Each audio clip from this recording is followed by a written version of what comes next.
Abbiamo sicuramente da alcuni giorni la possibilità di trattamento per via orale con una compressa che viene somministrata 2 volte al giorno per 5 giorni, 4 compresse 2 volte al giorno per 5 giorni, e che però è indicata solo a pazienti che hanno dei fattori di rischio per un Covid severo. Questo è molto importante ricordarlo, è lo stesso gruppo di pazienti che aveva diritto alla terapia con gli anticorpi monoclonali. È l'ultima frontiera nel trattamento del Covid, una compressa arrivata ieri nelle farmacie degli ospedali veneti e oggi a disposizione dei medici.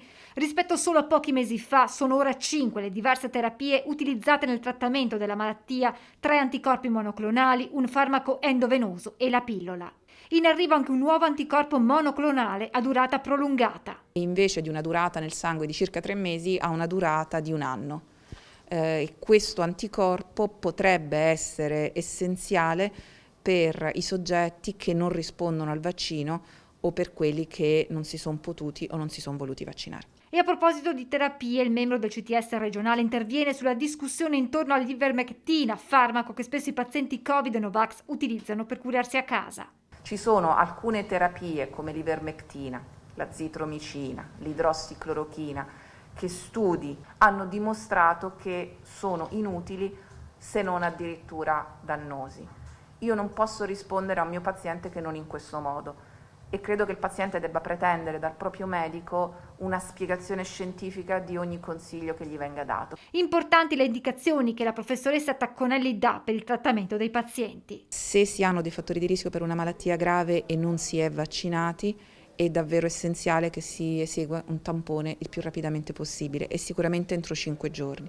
In questo caso c'è la possibilità di trattare la malattia precocemente e ridurre il rischio di ospedalizzazione.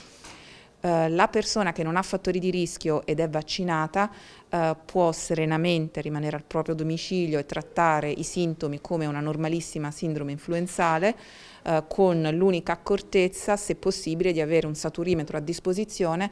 Per la direttrice delle malattie infettive dell'azienda ospedaliera di Verona è essenziale calibrare le decisioni sul nuovo profilo epidemiologico della malattia. Non è pensabile che la definizione di caso rimanga la stessa. Se io continuo a considerare importante il numero di positivi sui tamponi effettuati, in questo numero di positivi ho un numero enorme di asintomatici vaccinati che in realtà non hanno nessun impatto sulla sanità pubblica.